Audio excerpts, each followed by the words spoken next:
Yun, magandang araw sa inyo lahat mga peace, at nandito tayo sa Dasmabayan sa harap ng simbahan para dalawin at suportahan ang family business ng isa sa pinakamakisig at pinakamasipag na supporter natin.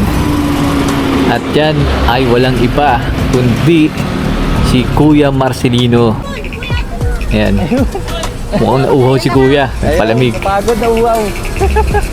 Kuya. May interview mo ba? Huwag na ako, iyaw Hindi. Ano lang. Kapraso lang. Oo, Baka sige. may shoutout ko muna.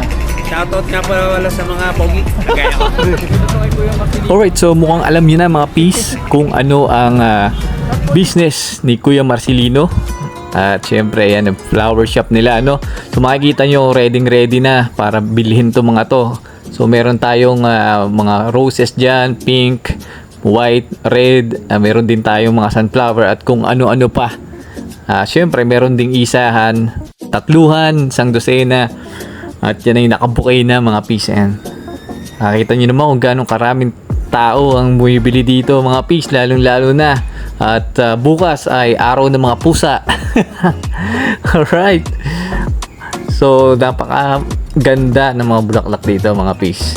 Ayan o. Dito rin ako bumibili bilang suporta kay Kuya Marcelino, no? At sa kanyang family.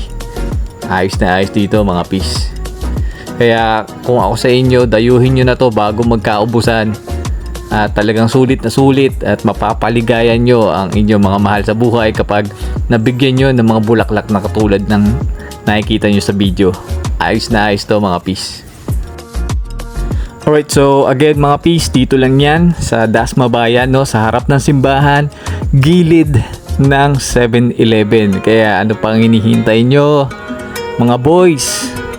Sugod na. Alright.